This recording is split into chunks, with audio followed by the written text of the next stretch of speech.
Wrong, our captain announces, his voice like an oracle coming through the loudspeakers of every lounge and hall as if the ship itself were speaking. We're not going to Malta, an enchanting island country 50 miles from Sicily, according to the brochure of the tour we're not taking. But what if we did go to Malta? What if, as we were escorted on foot through the walled, silent city of media, the walls begin speaking to me?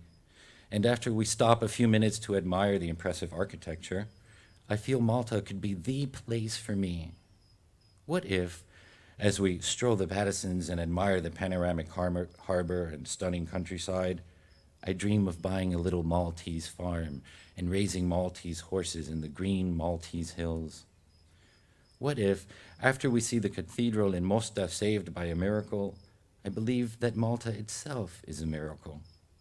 What if, after I'm transported back to the pier, I'm struck with Malta fever and determined that I am very Maltese indeed, that I must return to Malta, learn to speak Maltese with an English or Spanish accent, work as a Maltese professor of English at the University of Malta, and teach a course on the Maltese falcon?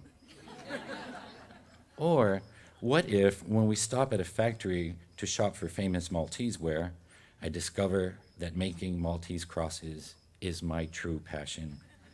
Yes, I'd get a Maltese cat and a Maltese dog, make Maltese friends, drink malted milk, join the Knights of Malta, and be happy for the rest of my Maltesian life. But we're not going to Malta. Malta is drifting past us, or we are drifting past it. An amorphous hump of green and brown bobbing in the portholes with the horizon, as the ship heave-hoes over whitecaps, wisping into rainbows for a moment, then dissolving back into the sea.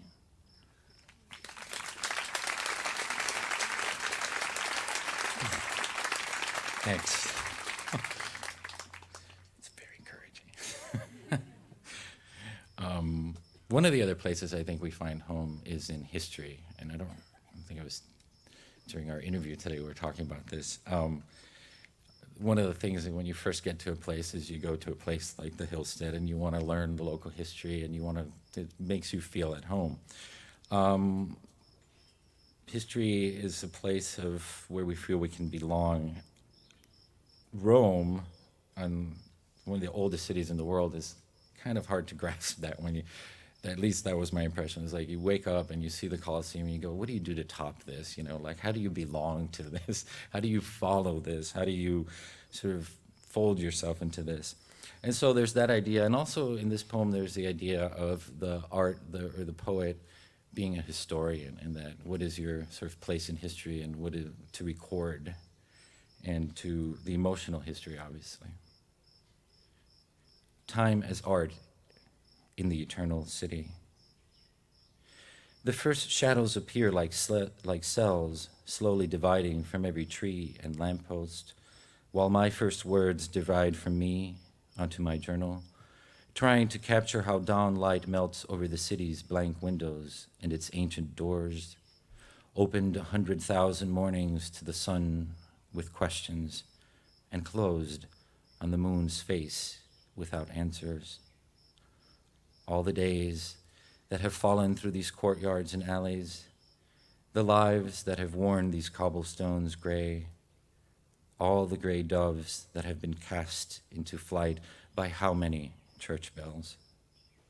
After all the centuries that have been told hour by hour and disappeared above these domes, can it matter that I'm here now, watching the bougainvillea blaze over the terraces, counting on the morning to dive into the fountains, flicker over coins, light the water up with my wishes? Today, a temple will lose yet another stone that will continue being a stone, and the Colosseum will move again through its own shadow.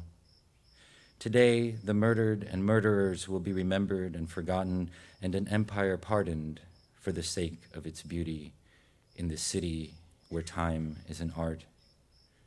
Today, once again, a tourist sits at a cafe with an espresso and a pen, waiting to enter the Pantheon, waiting to gaze up into its oculus opening like a moonful of sunlight in its dome, ready to stand in that beam of light, ready to feel something radiant and write it down.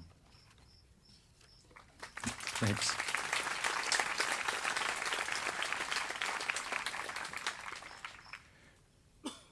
Nature, for me, and I think for all of us too, is also a sense of home. I think you can deal with almost any place as long as you have a tree and a little piece of grass somewhere to connect to.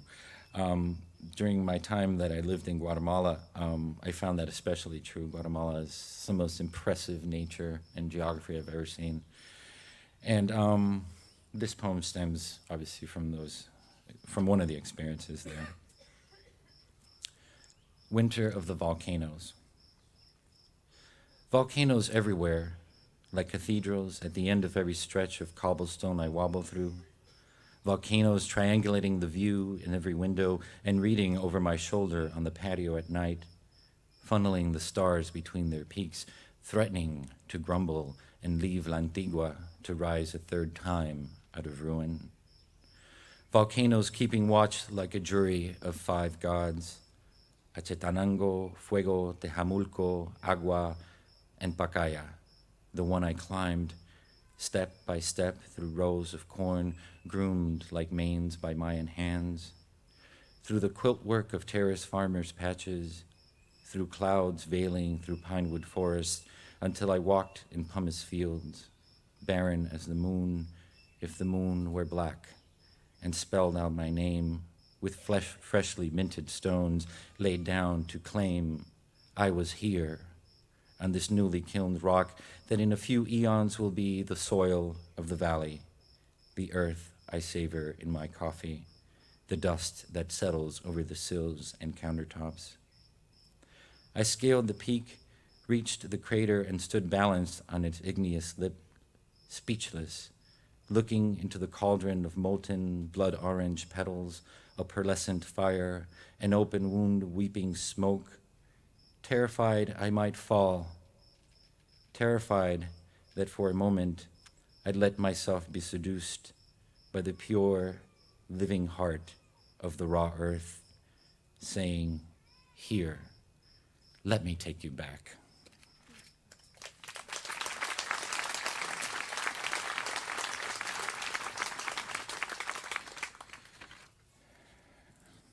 I hadn't originally planned to read this one, but Allison was talking about this today, and so I'd like to read this one for her. Well, for all of you, but because of her. I think it's on the same theme of home, memory is also a home. So memory is a place where we can always go back to. Crossing Papa's Bridge.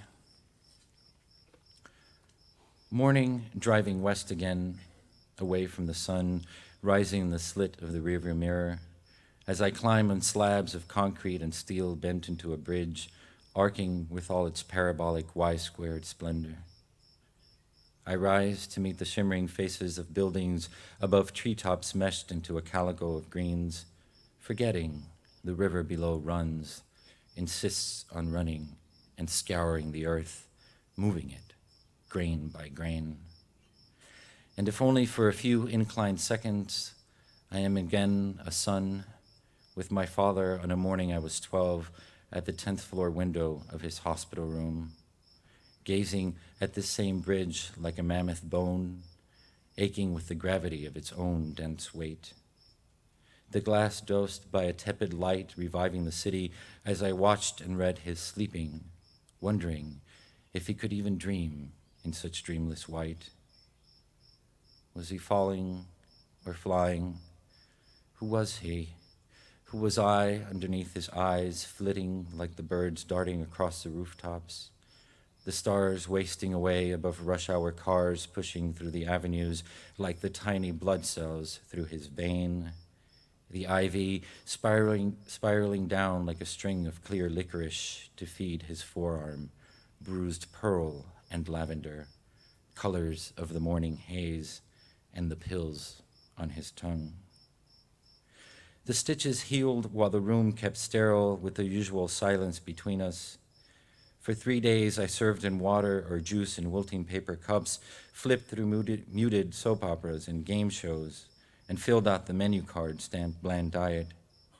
For 3 nights, I wedged flat and strange pillows around his body, like a fallen S shaped by the bed and mortared in place by layers of stiff percale. When he was ordered to walk, I took his hand. Together, we stepped to the window, and he spoke. You'll learn how to build bridges like that someday. And now, crossing the city on this bridge, I span the distance and years between us with the memory of a father and son holding hands and secretly in love.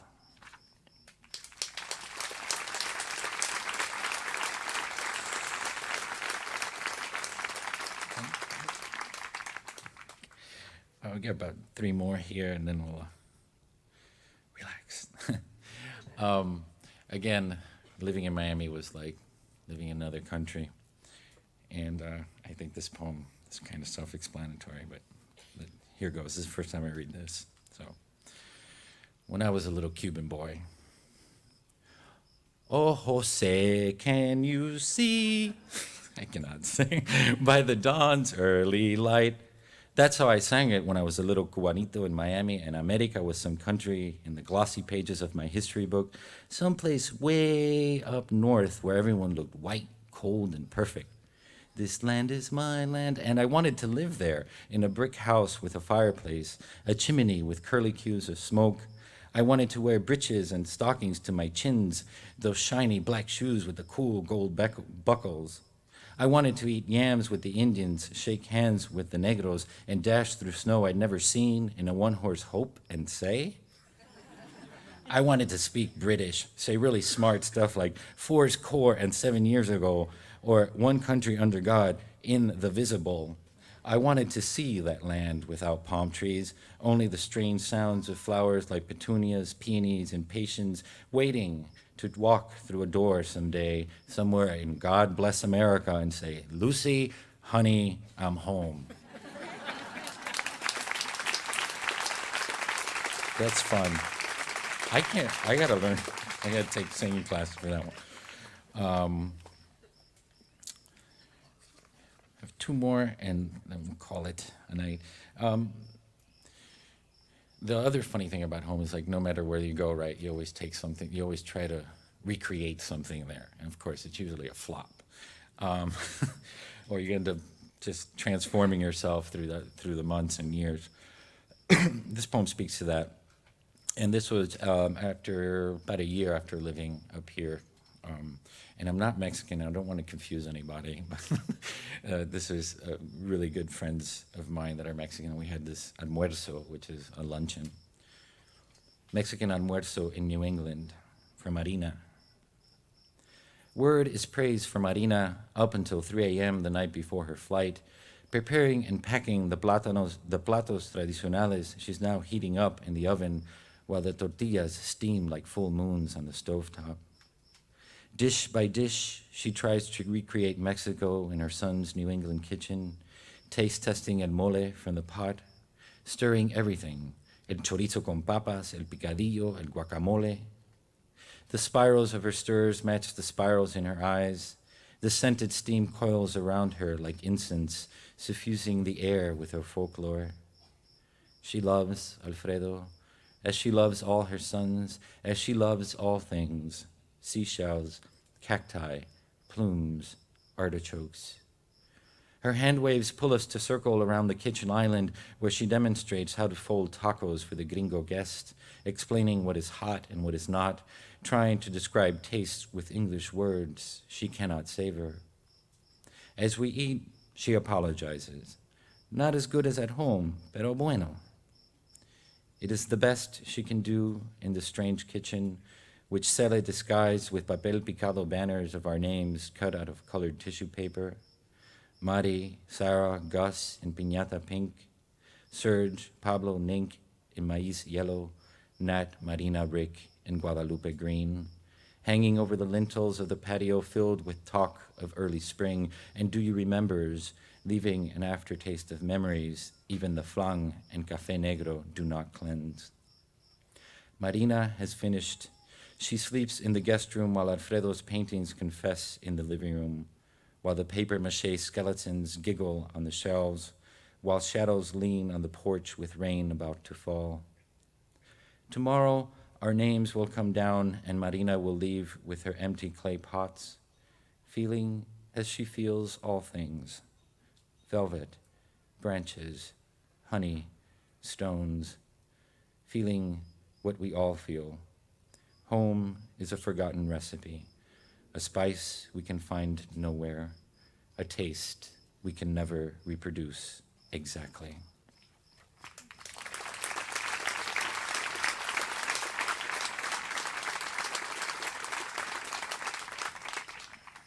And I'd like to close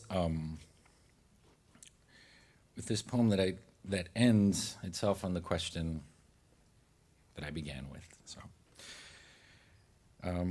one of the, I don't know if it happens to everyone, but one of the most interesting things to me is that space of spacelessness or placelessness when you're between your origin and your destination when you're traveling. And so that all these sort of contexts that tell you who you are, all these constructs of your house or your people you know, and like suddenly disappear. And for an hour or 2 hours or 12 hours, depending where you're going, you're nobody.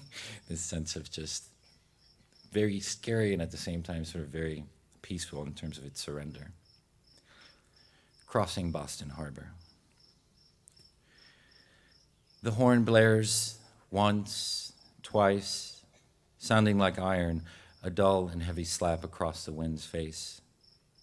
And if the wind could have a face, it would resemble these strangers, blank as paper dolls, propped against the railing as the propeller torque vibrates through the vessel. The hull slowly peeling away from the barnacled dock, the limp roses coiled like dry roses on the metal deck, the anchor up like a rusty bow hung on the bow, and we move all together at the same speed to the same point. The ferry's shine makes an incision across the bay. Its churned waters bleed a wake of lustrous blue behind us as we head east, scanning the coastline nestled with gables and fringed with flocks of sails, their peaks waning out of sight and into memory until there's nothing left to measure against my distance. So much of my life spent like this, suspended in voyage toward unknown places and names, or returning to those I know, corresponding with the paradox of crossing, being nowhere, yet here, leaning into the wind and light, uncertain of what I might answer the woman to my right, anchored in a flutter of cottons and leaning over the stern, should she lift her eyes from the sea toward me and ask, "So, where are you from?" Thank you.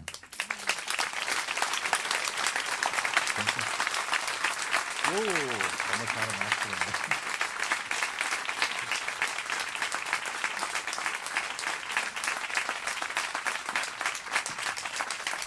Thank you so much for coming out tonight. You can meet Richard and buy copies of his books up above on the West Lawn under the book tent.